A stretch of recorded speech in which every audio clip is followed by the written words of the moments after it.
Good morning student. चलिए, कल आप लोगों ने खूब मजे से पढ़ा होगा आयोनाइजेशन एंथैल्पी में cross the period down the group क्या क्या चेंजेस होते हैं, अच्छा लगा होगा। ठीक है, अब एप्लीकेशन ऑफ आयोनाइजेशन एंथैल्पी, ठीक है ना, ध्यान रहे। अब ये लेवल से ऊपर जा रहा है, एप्लीकेशन का लेवल हाई करिएगा। Application of ionisation enthalpy.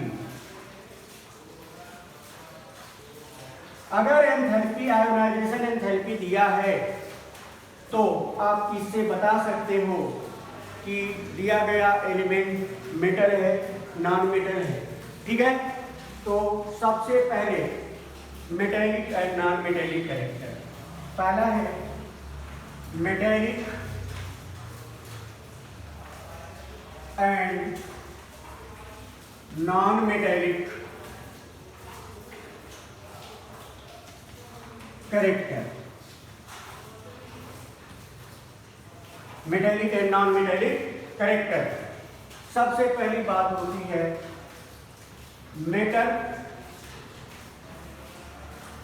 में होगा low ionization enthalpy, non metal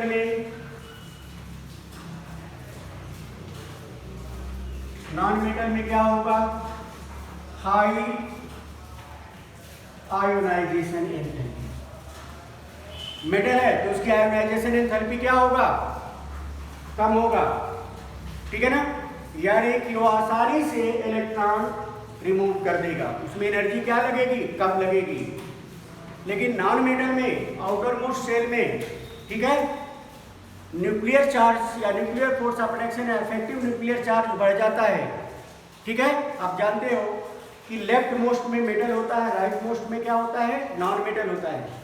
तो अक्रॉस द पीरियड जब जाते हैं हम तो इफेक्टिव न्यूक्लियर चार्ज क्या होता है, बढ़ जाता है, साइज छोटी हो जाती है और उसमें से इलेक्ट्रॉन निकालना क्या होता है, डिफिकल्ट होता है। इसलिए उसकी आयोनाइजेशन एंथैल्पी क्या होती है, हाई होती है। इसका मतलब होगा कि हमारे पास फार्मूला क्या मिला, आयोनाइजेशन एंथैल्पी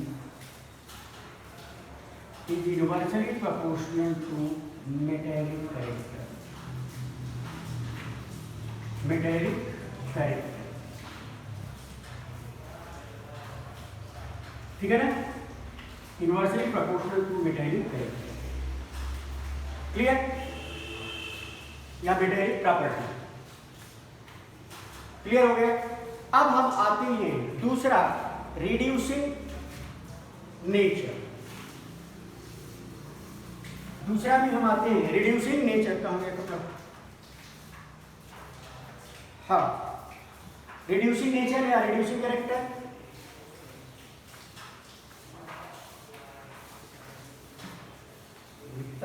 दूसरा आ जाते हैं रिड्यूसिंग कैरेक्टर।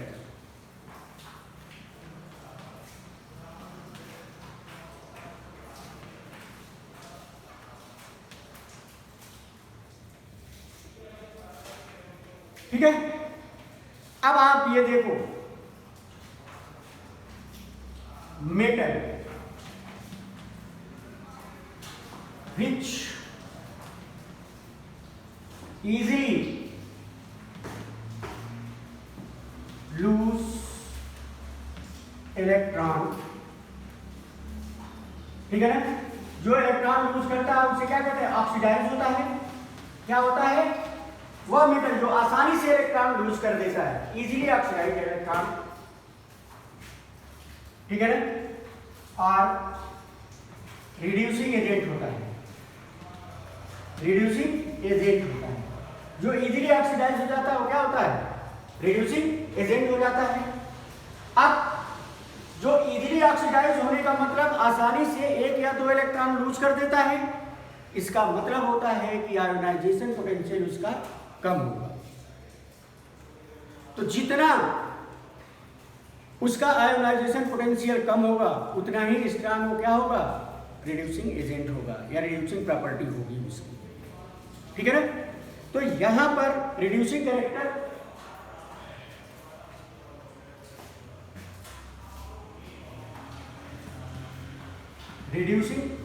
आप ऐसे reducing character is inversely proportional to ionization energy. आप कर सकते हो inversely proportional to ionization potential या आयोनाइजेशन एंथैल्पी। अब आप देखो यहां पर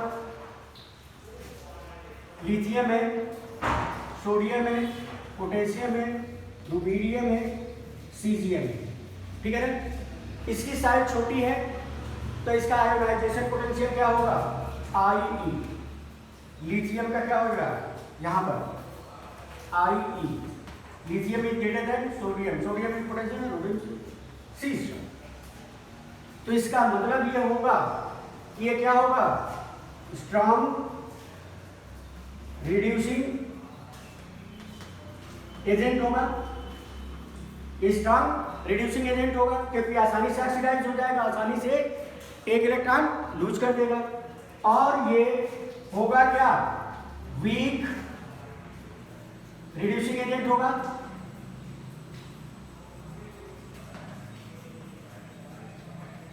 लेकिन यहां पर कुछ हमें देखना होगा, ठीक है ना।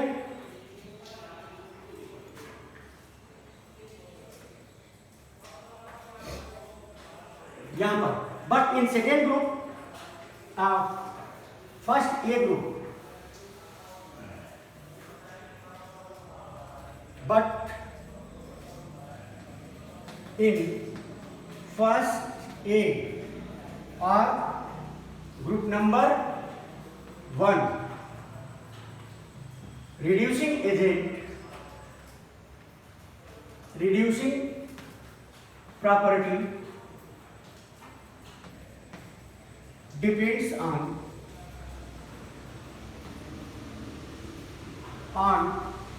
electrode potential। थोड़ा सा इसमें एक्सेप्शनल केस है, ये एक्सेप्शन है ये, जिसका इलेक्ट्रोड पोटेंशियल जितना ज्यादा नेगेटिव होगा स्ट्रॉन्गर रिड्यूसिंग एजेंट होगा, ठीक है ना। यहां पर लिखना होगा higher the electrode potential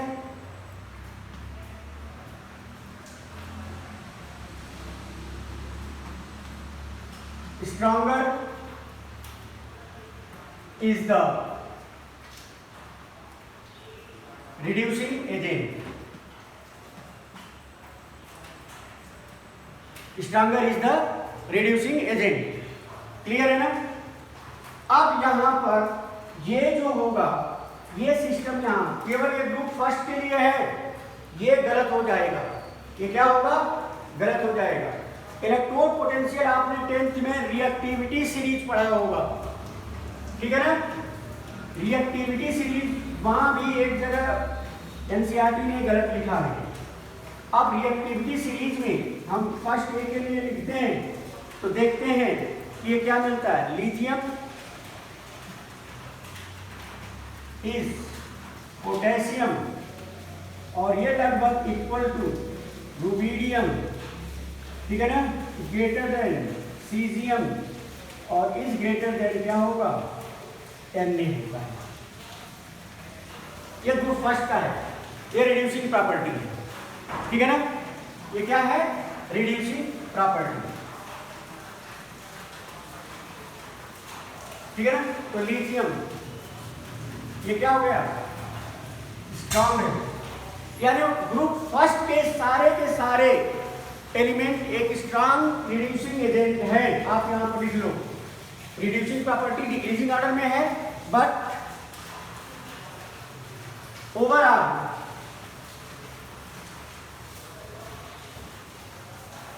group first के एलिमेंट में ये किसका रिड्यूसिंग प्रॉपर्टी ज्यादा है, इसका कितना है, कम है।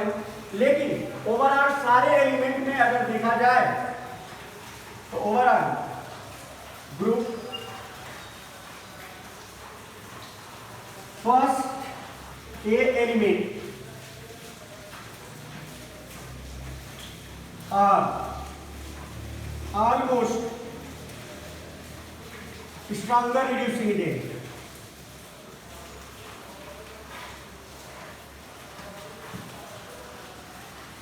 ठीक है ना। और ग्रुप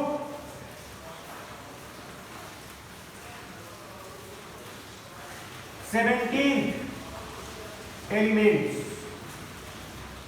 ग्रुप 17 उनका आयनाइजेशन पोटेंशियल क्या होता है, वहां पर एकदम सीक्वेंस से होगा। और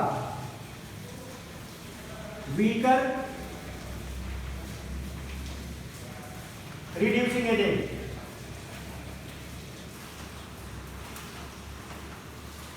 वीकर रिड्यूसिंग एजेंट। क्लियर हो गया। अब यहां पर आप देख सकते हो, जैसे मतलब हाइड्रोजन और वीकर रिड्यूसिंग एजेंट। ठीक है ना। आगे इसमें और भी चलते हैं।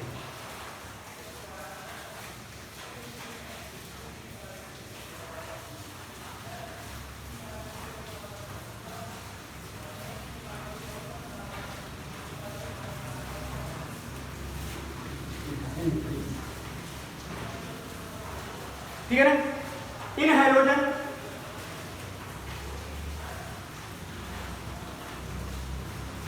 Fluorine is weaker reducing agent, then fluorine is bromine is iodine. Iodine यहां पर क्या हो जाएगा, स्ट्रॉन्गर रिड्यूसिंग एजेंट है, स्ट्रॉन्गर रिड्यूसिंग एजेंट। आर को रिड्यूसिंग एजेंट समझो, ये क्या है, वीकर रिड्यूसिंग एजेंट। ठीक है ना। तो इस तरह से आप रिड्यूसिंग प्रॉपर्टी आप कर सकते हो। ठीक है ना। और इसका उल्टा ऑक्सीडाइजिंग। ठीक है ना। अब आप तीसरा ले लो, ऑक्सीडाइजिंग नेचर, ऑक्सीडाइजिंग नेचर। ठीक है ना। यहां पर oxidizing nature is directly proportional to ionization potential, जिसका आयोनाइजेशन पोटेंशियल क्या होगा, ज्यादा होगा। ठीक है ना। वो क्या होगा, स्ट्रॉन्गर ये हो जाएगा। ठीक है ना। तो यहां पर अब आप देखोगे fluorine is greater than bromine is greater then iodine. ये स्ट्रॉन्गर ऑक्सीडाइजिंग एजेंट है, स्ट्रॉन्गर ऑक्सीडाइजिंग एजेंट है। और ये क्या है, वीकर ऑक्सीडाइजिंग एजेंट है। ऑक्सीडाइजिंग एजेंट का मतलब आसानी से जो रिड्यूस हो जाए, आसानी से जो रिड्यूस हो जाए, इलेक्ट्रॉन को एक्सेप्ट करने की क्षमता आसानी से मिल जाए। ठीक है ना। तो उसे हम स्ट्रॉन्गर ऑक्सीडाइजिंग एजेंट कहते हैं। ठीक है ना। अगला है स्टेबिलिटी ऑफ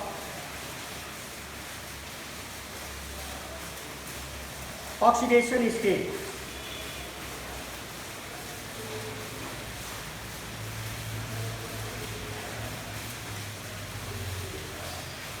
चौथा है स्टेबिलिटी ऑफ ऑक्सीडेशन स्टेट।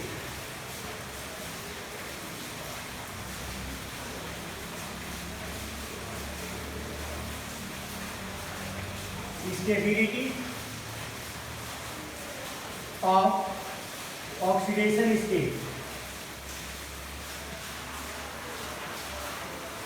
अब ऑक्सीडेशन स्टेट जिस पर जितना चार्ज होता है उसका ऑक्सीडेशन नंबर क्या होता है, उतना ही होता है। अगर आप ये देखो Al3 पॉजिटिव है तो इसका ऑक्सीडेशन नंबर क्या है, 3। ऑक्सीडेशन नंबर क्या है, 3। Na पॉजिटिव है, ऑक्सीडेशन नंबर क्या हो गया, 1। Mg2 पॉजिटिव है, ऑक्सीडेशन नंबर क्या हो गया, 2। ठीक है ना।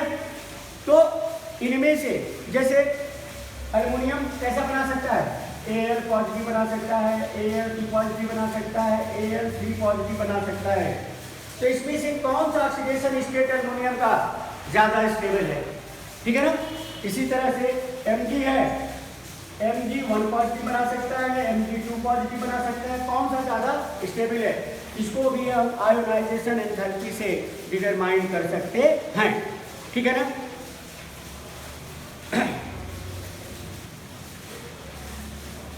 पहला है, इसमें थोड़ा सा लिखना पड़ेगा आपको,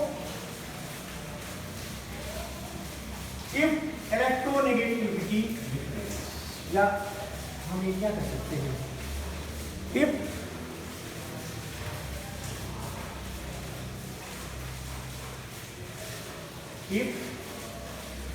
difference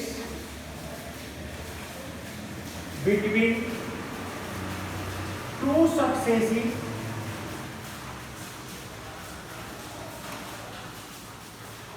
ionization enthalpy is greater or equal to 16 electron volt, 16 electron volt, ठीक है ना। अब आप यहां पर देखो, Na से Na पॉजिटिव और Na से Na2 पॉजिटिव आ गया, ये IE1 है, ये IE2, ठीक है ना। अब ये कर सकते हो यहां पर इफ, तो यहां पर थोड़ा सा ये देखो, lower oxidation state is, then यहां पर लिखोगे, देन कंक्लूजन तो दिया नहीं, लोअर ऑक्सीडेशन स्टेट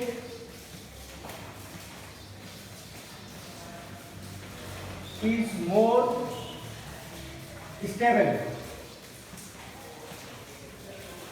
फिर से देखो ध्यान से, कह रहा है केस है 1 कि अगर दो सक्सेसिव आयोनाइजेशन एंथैल्पी का डिफरेंस 16 इलेक्ट्रॉन वोल्ट के बराबर है, इससे ज्यादा है, तो लोअर ऑक्सीडेशन स्टेट, ठीक है ना, ज्यादा स्टेबल होगा then higher oxidation state. For example आपने देखा Na पॉजिटिव, और sorry Na first ionization enthalpy, ठीक है ना, तो ये क्या हो गया, Na पॉजिटिव। अब यहां पर हमने लिया Na पॉजिटिव, ये आया IE2, ठीक है ना। अब ये हो जाएगा Na2 पॉजिटिव, ये क्या है, एक पॉजिटिव चार्ज है, लोअर ऑक्सीडेशन स्टेट है, 2 पॉजिटिव चार्ज है, ये हायर ऑक्सीडेशन स्टेट है। But IE2 minus IE1 is greater और इक्वल टू क्या, 16 इलेक्ट्रॉन वोल्ट। तो इन दोनों में जो डिफरेंस पाया गया है वो दिया रहेगा, दोनों का आयोनाइजेशन पोटेंशियल आपको दिया रहेगा, रटने की कोई जरूरत नहीं है, वो आपको क्वेश्चन में दिया रहेगा, ठीक है ना। 42.7 क्या है, 42.7 इलेक्ट्रॉन वोल्ट, 16 से ज्यादा है, तो फर्स्ट ऑक्सीडेशन स्टेट क्या होगा, ये मोर स्टेबल होगा, ठीक है ना। ये क्या हो जाएगा, मोर स्टेबल, और ये क्या हो जाएगा, लेस स्टेबल हो जाएगा। ये क्या हो जाएगा, लेस स्टेबल हो जाएगा। बात समझ में आ गई कि नहीं, ठीक है ना। अच्छा, दूसरा है, इफ दूसरा case, difference between two ionization enthalpy is smaller than या इक्वल टू, आप ये देख लो, स्मॉलर और equal to 11 electron volt, then यहां पर हायर ऑक्सीडेशन स्टेट,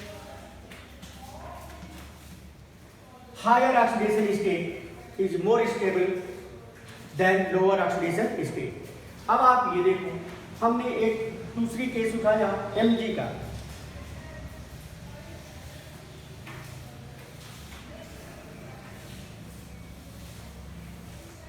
हमने दिया, देखो Mg के केस में IE1, ठीक है ना, ये क्या आया, Mg1 पॉजिटिव। अब आया Mg1 पॉजिटिव, फिर हम दूसरी आयोनाइजेशन एंथैल्पी निकाला, अब ये आ गया Mg2 पॉजिटिव, ये लोअर ऑक्सीडेशन स्टेट है और ये higher oxidation state. IE2 minus IE1, ठीक है ना। I1 is found to be, कितना आया है भाई, 5 पॉइंट समथिंग आया है, ये क्या आया है 7.4 आया है, 7.4, which is smaller then 11, which is smaller then 11। तो इसका मतलब होगा कि हायर ऑक्सीडेशन स्टेट ज्यादा स्टेबल होगा, तो ये क्या हो जाएगा, लेस स्टेबल, और ये क्या हो जाएगा, मोर स्टेबल। तो इस तरह से ionisation enthalpy, two successive ionisation enthalpy के डिफरेंस को देख करके हम बता सकते हैं कि हायर ऑक्सीडेशन स्टेट ज्यादा स्टेबल है या लोअर ऑक्सीडेशन स्टेट ज्यादा स्टेबल है। क्लियर है ना। अब आप देखिए,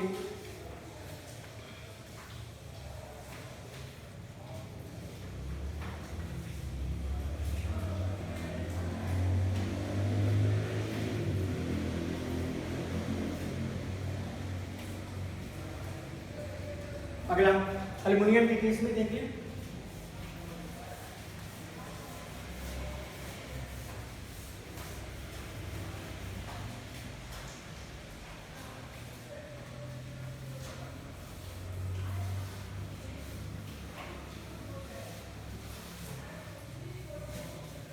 ध्यान है IE1 IE2 आपको दिया रहेगा।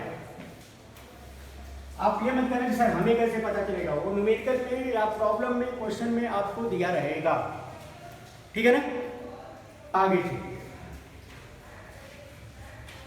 यहां पर हम देखते हैं एल्युमिनियम का,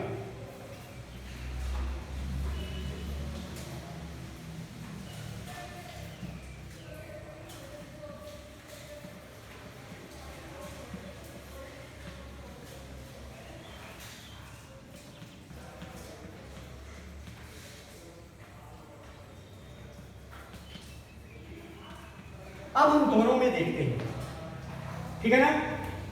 तो इन दोनों का जो डिफरेंस आ रहा है वो आ रहा है 12.8, ठीक है ना, जो 16 से कम है, जो क्या है 16 से कम है। तो अब आप ये देखो कि लोअर ऑक्सीडेशन स्टेट क्या होगा, more stable, higher oxidation state क्या होगा, ये क्या हो जाएगा, मोर स्टेबल। ये क्या है, लेस देन 16 है ना, ये इतना आया है, वो कितना है, I1 I2 के डिफरेंस है 12.8, 16 से है, तो more stable, lower oxidation state क्या होगा, ज्यादा स्टेबल होगा। बट इन गैसियस, बट ध्यान रखना होगा, but in gases, gaseous state, ये गैसियस स्टेट में है।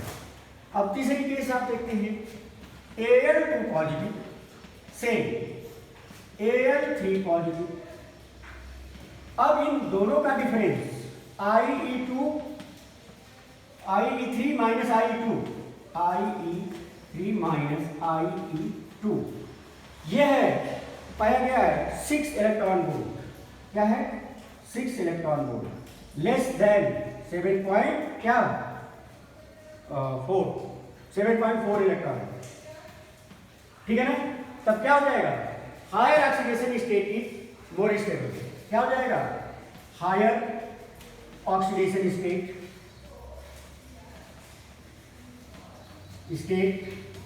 इज मोर स्टेबल, ठीक है ना। तो ये क्या हो जाएगा, मोर स्टेबल, और ये क्या हो जाएगा, लेस स्टेबल। ये क्या हो जाएगा, वो तो दोनों ही केस में क्या है, लेस स्टेबल है बेचारा।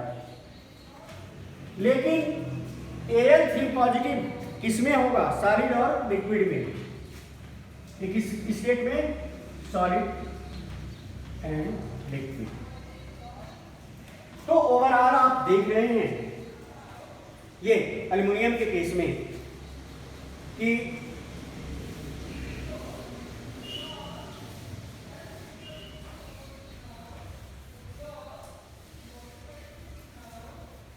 हम इसको लिख सकते हैं कि Al2 positive is always less stable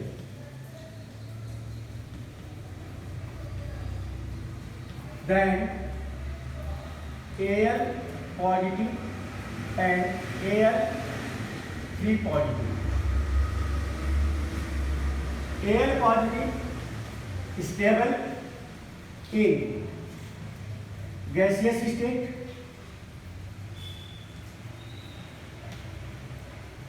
और Al3 पॉजिटिव स्टेबल इन, ठीक है ना, लिक्विड एंड सॉलिड स्टेट। ये रहा एप्लीकेशन ऑफ आयोनाइजेशन एंथैल्पी, बहुत इंपॉर्टेंट है, हायर लेवल का है, इसे आप लोग को प्रैक्टिस करना है। अब अगली प्रॉपर्टी में हम चलते हैं, पीरियोडिक प्रॉपर्टी में इलेक्ट्रॉन एफिनिटी या इलेक्ट्रॉन गेन एंथैल्पी, ठीक है ना। चलिए अगली पीरियोडिक प्रॉपर्टी, चाहे जो भी नंबर हो, ठीक है ना।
ठीक है ना। इलेक्ट्रॉन एफिनिटी या electron gain enthalpy, electron affinity या इलेक्ट्रॉन गेन एंथैल्पी, ठीक है ना। इसका मतलब होता है capacity to accept electron by isolated gaseous atom, capacity to accept electron by isolated gaseous atom. Isolated gaseous atom द्वारा इलेक्ट्रॉन को एक्सेप्ट करने की क्षमता क्या कहलाती है? Electron gain enthalpy affinity. तो इलेक्ट्रॉन के प्रति वो समान भाव रखता है, इसलिए इलेक्ट्रॉन एफिनिटी कहते हैं। क्योंकि एटम एक इलेक्ट्रॉन एक्सेप्ट कर लेता है तो इसका मतलब एक इलेक्ट्रॉन गेन कर लेता है। तो उसमें गेन करने में, एक इलेक्ट्रॉन गेन करने में जितनी एंथैल्पी इन्वॉल्व होती है उसे हम क्या कहते हैं? Electron gain enthalpy. इलेक्ट्रॉन लेता है उसको हम एफिनिटी कहते हैं। उस इलेक्ट्रॉन के प्रति भाई समान भाव है इसलिए एफिनिटी कहते हैं। और जब एनर्जी जितनी लगती है इलेक्ट्रॉन को लेने में तब उसे गेन एंथैल्पी कहते हैं।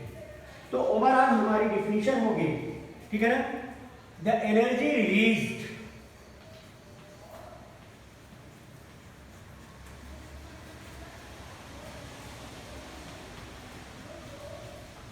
when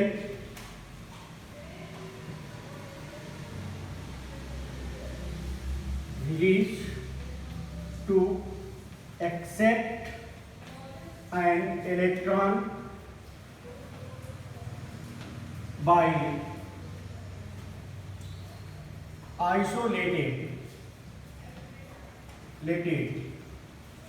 gaseous atom is called electron gain enthalpy. Electron gain enthalpy. It is measured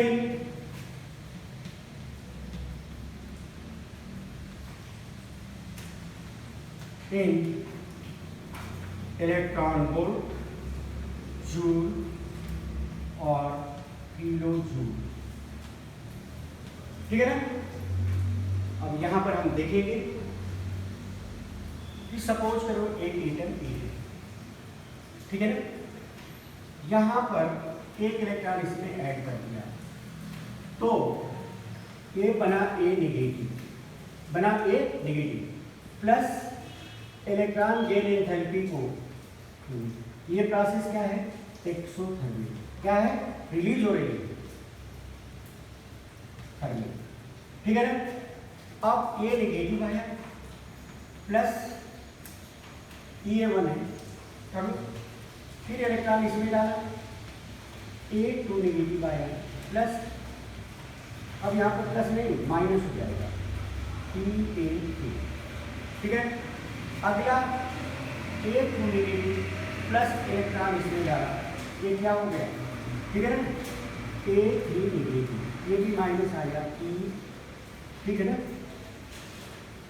A3, ये दोनों ही प्रोसेस, ये दोनों ही वापिस एंडोथर्मिक,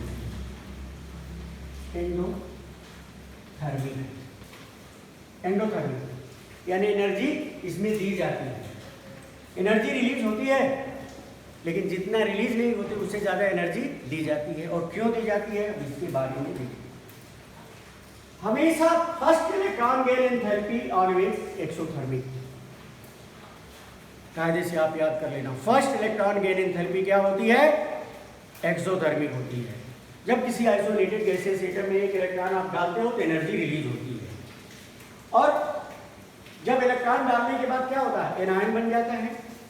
अब इस एनायन में दूसरा इलेक्ट्रॉन आप डालते हो तो देखो इस पर भी नेगेटिव चार्ज है और यहां भी नेगेटिव चार्ज है, दोनों के बीच क्या होगा, रिपल्सन होगा। तो आसानी से तो उस ये नेगेटिव में इलेक्ट्रॉन रुकेगा नहीं, इसलिए उस इलेक्ट्रॉन को इसमें टाइटली हेल्ड रखने के लिए, टाइटली बांधने के लिए जितनी एनर्जी निकलती नहीं है उससे ज़्यादा एनर्जी हमें बाहर से देनी पड़ती है। तो ओवरऑल नेट एनर्जी क्या हो गई, हमें देनी पड़ी।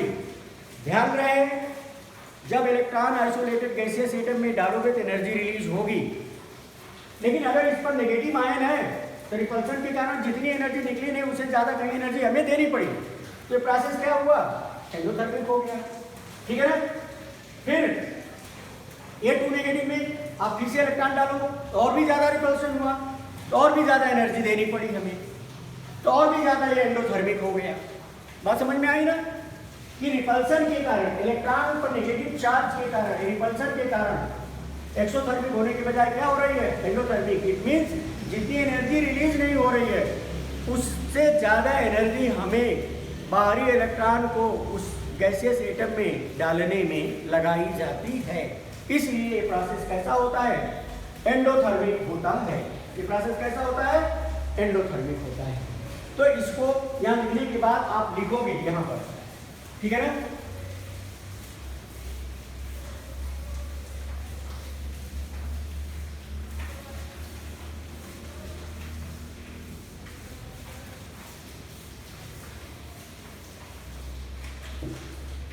First electron gain enthalpy, first electron gain enthalpy is exothermic, but second,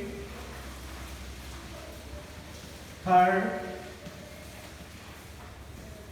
and so on are endothermic because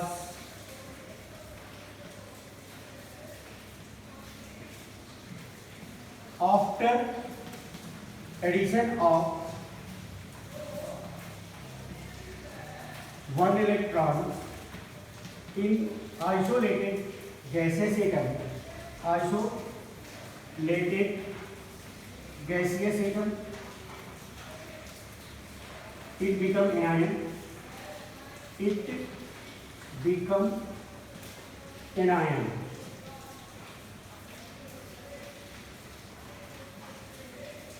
When another electron is added to anion,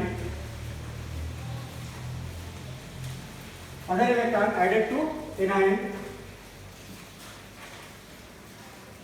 there is repulsion between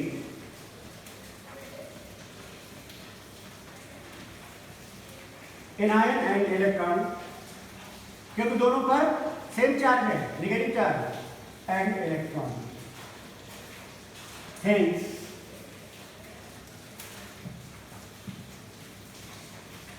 more energy is given to the system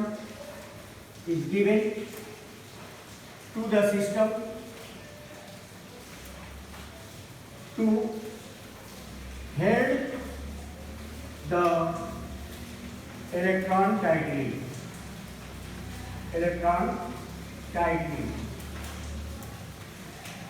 ठीक है ना। इसलिए second और third electron की enthalpy कैसी होती है, endothermic होती है, यानी जितनी एनर्जी निकलती नहीं है उससे ज़्यादा लगाई जाती है। अब इसके बारे में कौन कौन से फैक्टर रिस्पॉन्सिबल है, इसके कैरेक्टरिस्टिक्स क्या है, इसका हम कल बताएंगे, नहीं तो वीडियो लंबी हो जाएगी। Thank you.